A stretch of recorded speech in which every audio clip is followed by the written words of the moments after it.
RU-486, otherwise known as the abortion pill, a movement.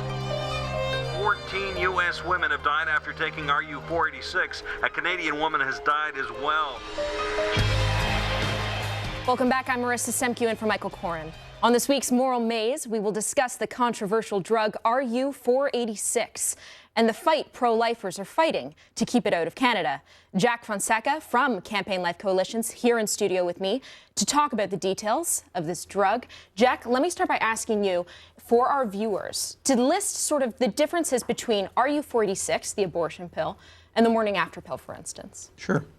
RU-486 is a synthetic steroid that's extremely powerful. It's, first of all, it's a two-drug combination. The first drug will cut off progesterone, which is designed to starve the baby to death and change the uterine lining so that the baby then sloughs off, dies. And then a second drug a day later, very, very powerful, causes very violent uterine contractions that expels the baby. And that second drug is very dangerous in itself because it can cause hemorrhaging. The contractions are that powerful. The morning after pill doesn't use that second effect, and it's designed more just to change the lining of the uterus so that the baby starves and dies. This would be more of an equivalent of having, say, a surgical abortion, for instance. It allows you to terminate the life of the fetus, of the baby, up to 3 months. Yeah, up to nine weeks is when it's recommended. It has been known to be used after 9 weeks, and it's even more dangerous when you go beyond that, for sure. Now, I was speaking with a doctor earlier on our network, and he was saying because there are no restrictions on abortion, Health Canada's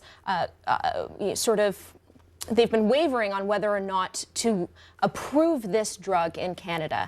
And it's mostly political in his opinion. Because there are no restrictions on abortion, he says, why not allow it? Because it's just as risky as, say, having a surgical abortion. Your reaction?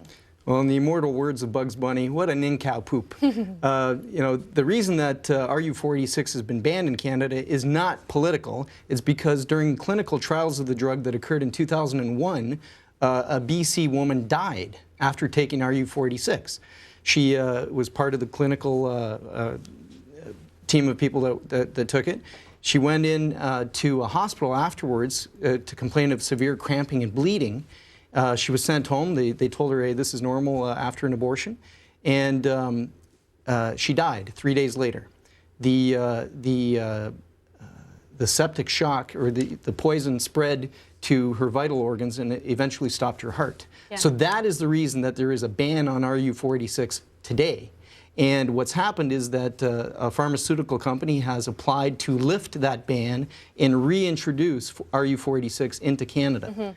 But what about in the United States? It's been legal in the United States, available in the United States. Similarly, it's been available in Europe for years. For years, it's been available. And so, again, in going back to my conversation with this doctor, he's saying to me, it's been available in Europe, it's been available in the United States. Canada is the last country to legalize this, to make it available for its citizens.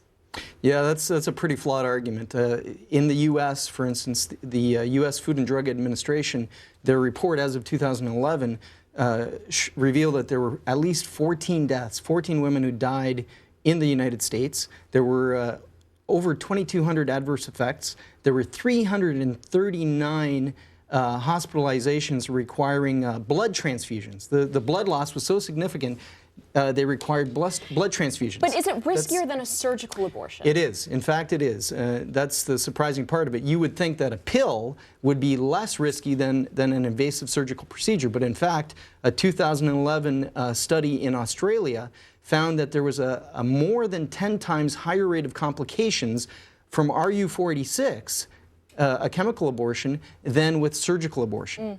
Also, you have to keep in mind, too, when women take this drug, they go home. They're not in a doctor's office where they're being treated or treated by a doctor, I suppose, unlike when you have a surgical abortion.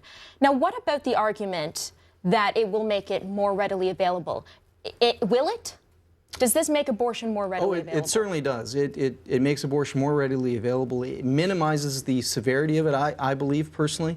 When it's a simple a seemingly simple procedure of popping a pill, it doesn't sound important, right? It's like taking a vitamin. And the fact that it's targeting the children even earlier in their gestational age, I think more people are going to choose abortion. The abortion lobby has been saying, no, that's not going to happen. But the easier you make abortion, the more people are going to participate in that activity. And you know, personally, I believe abortion is unethical, it's immoral. A human being begins at the time of conception or fertilization. So the easier we make it to kill children, you know, there's an ethical problem with that. Very quickly, will it pass? I'm afraid it might. There has been tremendous lobbying by the abortion industry. The College of Obstetricians and Gynecologists have come out in support of it. And by the way, the head of that particular committee that came out in support of it is part of the abortion industry, has been a longtime champion of abortion, so-called abortion rights. So it may pass, but hopefully the people at Health Canada will see that, hey, the last time we tried this drug in Canada, a woman died. So why on earth would we want to put more Canadian women in body bags? And they'll say no. All at the cost of the taxpayers, am I right? That's right.